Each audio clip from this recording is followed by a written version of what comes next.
Bonjour Internet. Donc, deuxième vidéo de la série Démosthène est-il un mean gay guy?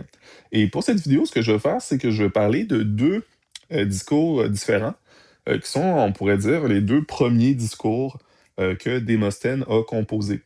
Donc, il va y avoir un discours qui s'appelle Contre Androtion, qui n'est pas un discours que Démosthène a lui-même, justement, proféré, là, disons.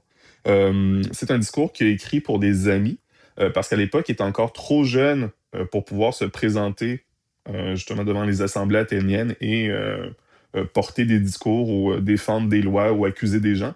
Il fallait avoir 30 ans pour faire ça. Donc, Contre Androtion, c'est un texte que Démosthène a composé, mais il était encore dans la vingtaine quand il a composé ce texte-là.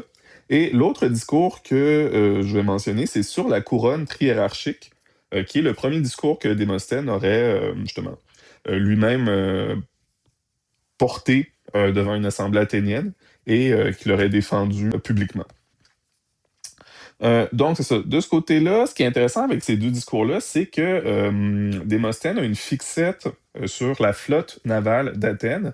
Puis c'est ça que je trouve assez rigolo, c'est que ça va être deux discours où l'idée que certains citoyens athéniens auraient pu ne pas remplir leurs responsabilités par rapport à la production de ce qu'on appelle des trières, c'est comme un enjeu très, très, très important de ces deux discours-là. Dans Sur la couronne triarchique, ce qui est assez intéressant, c'est que c'est un discours où Démosthène ne va pas accuser personne techniquement, mais il va remettre en question l'attribution d'une couronne par rapport à justement la production de trières. Donc, ce qui se passe à Athènes, c'est que parmi les responsabilités fiscales des citoyens les plus riches, il y avait ce qu'on appelait des liturgies, qui sont une forme d'impôt. Et il y avait l'idée que quand vous étiez un homme riche athénien, ben, il fallait que vous participiez, justement, que vous financiez la construction de certains bateaux qui allaient finir dans la flotte navale athénienne. Puis ce qui est très, très, très important, c'est que la flotte navale était cruciale par rapport au succès militaire d'Athènes. Puis c'était un signe de fierté aussi de la cité, là. C'était vraiment, c'est grâce à leurs bateaux que les Athéniens avaient réussi à gagner contre les Perses. Donc, il y avait vraiment un attachement très fort à la puissance navale d'Athènes. Donc, ce qui va se passer, c'est que quand, justement, vous étiez un citoyen athénien qui avait rempli cette responsabilité-là, qui avait participé fiscalement aux dépenses de la cité en produisant des bateaux qui allaient ensuite faire partie de la flotte navale, ben, si vos bateaux étaient justement plus nombreux, plus gros et plus beaux, ben, vous receviez une couronne. Donc, ce qui va se passer, c'est que le moment où Démosthène va entrer en scène en politique athénienne, ben, ce qu'il va dire, c'est que j'ai fait des gros bateaux qui sont beaux. Je n'ai pas été récompensé justement pour les beaux gros bateaux que j'ai faits. Et en fait, ce qui se passe, il y a des vieux qui ont reçu la couronne à ma place, qui ont été cheap dans leurs dépenses pour construire les bateaux. Et ça donne une mauvaise image d'Athènes. C'est pas quelque chose qui devrait mériter les honneurs dans une cité comme la nôtre. Donc c'est super étonnant, là. Donc, c'est un texte très patriotique, super martial. Et moi, ce que je trouvais peut-être assez étonnant, c'est qu'il y a ici un riche, ce qui est très rare là, dans la société dans laquelle on est en ce moment, un riche qui essaie de rendre cool le fait de payer des impôts ou de remplir ses responsabilités fiscales. Donc, au fond, ce que, justement, Démosthène va dire, c'est que moi, j'ai mis de l'argent dans les bateaux que j'ai produits. J'ai bien payé les gens qui vont devoir justement les entretenir puis éventuellement travailler sur ces bateaux-là quand on va les envoyer à la guerre ou les envoyer en mer. Donc, j'ai pas été cheap, tandis que mes adversaires ou ceux dont je remets en question leur participation à la responsabilité de produire des trières, eux ont tourné les coins ronds et n'ont pas autant dépensé. Donc, le fait d'être radin, c'est quelque chose qui est justement risible puis même honteux dans ce texte-là de Démosthène. Donc, c'est assez étonnant. Mais le texte qui est plus crunchy, justement, c'est contre Androtion. Donc, c'est pour ça que je vais peut-être plus développer là-dessus. Puis ça, c'est un texte où Démosthène, en fait, va, comme je disais plus tôt, composer un plaidoyer pour des amis. Et dans ce texte-là, les trières reviennent aussi parce que l'accusé, Androtion, a fait voter une procédure qui est justement routinière, qui est que l'attribution d'une couronne à ce qu'on appelait le conseil ou la boulet dans la démocratie athénienne. Donc l'idée, c'est que dans le système démocratique athénien, vous aviez, disons, l'Assemblée des citoyens qui devaient voter les lois importantes. Mais vous aviez aussi le conseil, la Boulette, qui était justement ceux qui devaient gérer les affaires courantes, puis ce qui concernait plus l'administration, là. Donc, les grandes décisions de si on va partir à la guerre, on les présente à l'Assemblée où il y a des dizaines de milliers de personnes qui vont devoir éventuellement voter. Mais pour les affaires courantes, justement, c'est le conseil qui s'en occupe. Puis c'est un conseil avec environ 500 personnes. Donc, du côté du conseil, ce qui se passe, c'est que, justement, à la fin d'une période où le conseil a siégé, on pouvait voter qu'un dit conseil reçoive une couronne pour souligner ses bonnes actions, ses bons coups. Sauf que, justement, on va accuser Androtion d'avoir fait une telle procédure, d'avoir proposé qu'on accorde une couronne à son propre conseil, parce que sous le conseil d'Androtion, et c'est ça qui est spécial aussi, c'est qu'Androtion n'était pas le chef du conseil, c'était un des membres du conseil. Ben, sous ce conseil-là, en fait, aucune trière n'a été produite. Donc là, ce qui va se passer dans cette espèce de discours-là, c'est qu'on va avoir un mauvais discours. Donc, on va accuser au départ Androtion d'avoir fait voter justement une attribution de couronne qui est illégale, ce pour quoi on l'accuse. Mais pour justifier cette accusation-là, on va dire tu n'as pas t'as demandé qu'un conseil reçoive une couronne pour un mandat où ils n'ont rien fait. Mais les preuves qui vont être mises de l'avant, c'est pas revenir sur tout ce qui n'a pas été fait par finalement par ce conseil-là, c'est de cibler Androtion et de s'attaquer à sa vie personnelle. Ce qui va être très très très étrange parce que tout d'un coup, on va mettre de l'avant que Androtion aurait été une pute. Donc ça revient encore, là. Je sais pas c'est quoi cette obsession-là, vraiment avec les Grecs anciens et la prostitution. Mais ce qui va se passer, c'est qu'on va dire que, justement, Androtion, pourquoi est-ce qu'il faut l'accuser? C'est un prostitué, donc l'implicite apparemment là-dedans, c'est que ça aurait été un homme, justement, qui, après la pédérastie, aurait continué à avoir des relations sexuelles avec d'autres hommes, justement, qui ne fitaient pas dans le cadre de la pédérastie, là. Donc, il n'aurait pas seulement été Éraste des Romaines, mais il serait peut-être resté un bottom là, qui se fait enculer. C'est un peu ça qui est suggéré, finalement, par les commentaires de ce discours-là. Et par la suite, ce qu'on va faire, c'est finalement dire que non seulement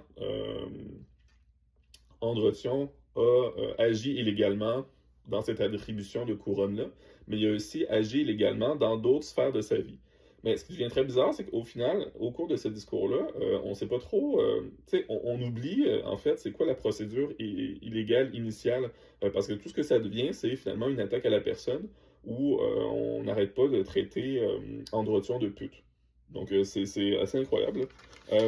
Mais ce que j'ai aimé, par exemple, c'est quelques moments très démocrates, là, justement, de Démosthène. Puis je voulais lire un extrait, parce que je trouvais ça assez enlevant, en fait, la façon dont Démosthène va écrire un passage qui rend hommage à Solon.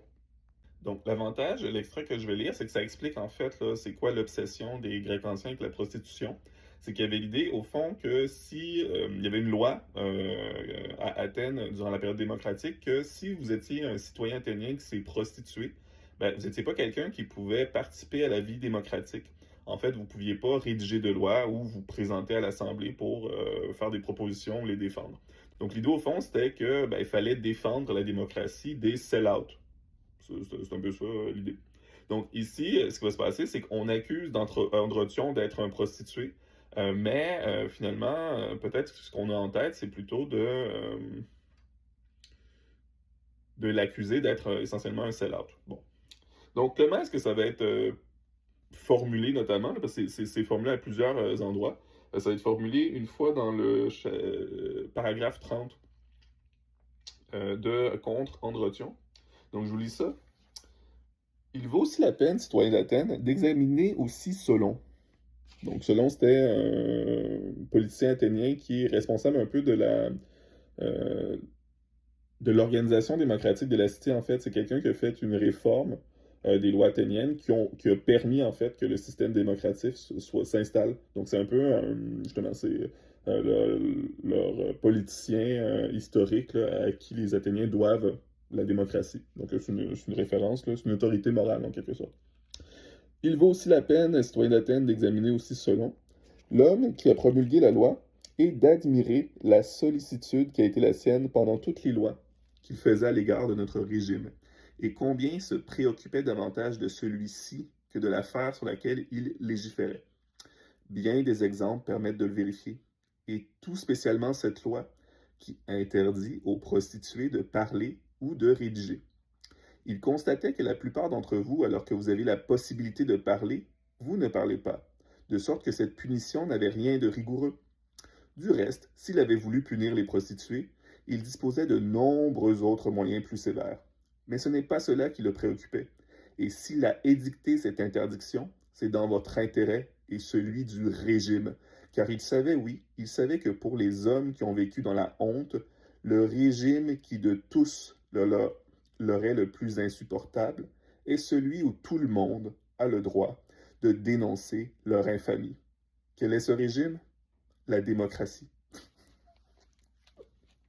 Il y avait donc un risque, selon lui, que se constituent dans les mêmes périodes des groupes d'hommes éloquents et intrépides, mais aussi pleins de souillures et de vices de cette sorte.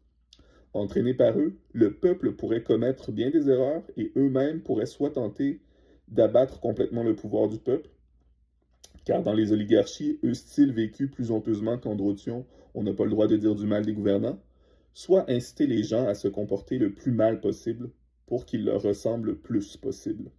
Solon a donc refusé aux gens de cette sorte le pouvoir de participer aux délibérations pour éviter que le peuple abusé ne commette aucune faute. Queen.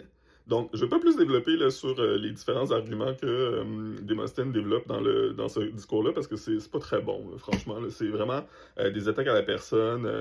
On sait même plus de quoi qu'on l'accuse rendu à la fin. Mais je trouvais ça le fun, cette espèce de texte justement très inspirant là, sur pourquoi est-ce qu'on est en groupe, en politique. C'est pour se protéger des méchants, puis les rendre imputables. Donc, ce que je trouve très le fun, c'est qu'on est beaucoup dans un discours comme quoi la politique là, est justement en perdition là, à cause de la cancel culture. Mais, tu sais, visiblement, en lisant ce texte-là, ce que je trouve intéressant, c'est que, bon, ça a toujours fait partie un peu de la vie démocratique. Puis, l'imputabilité, finalement, c'est peut-être sain, là, tu sais. Donc, bref. Pas pire texte, justement, il y a des très très très beaux passages, mais vu que moi la question qui m'intéresse c'est est-ce que Démosthène est un mean gay guy? Ben pour l'instant oui, oui, il est mean, là. Parce que, encore une fois, qu'est-ce qu'il fait dans ce texte-là? C'est qu'il va instrumentaliser la vie sexuelle d'un de ses adversaires politiques pour essayer justement de le cancel, de l'abattre. Et il va justement l'attaquer sur son homosexualité passive.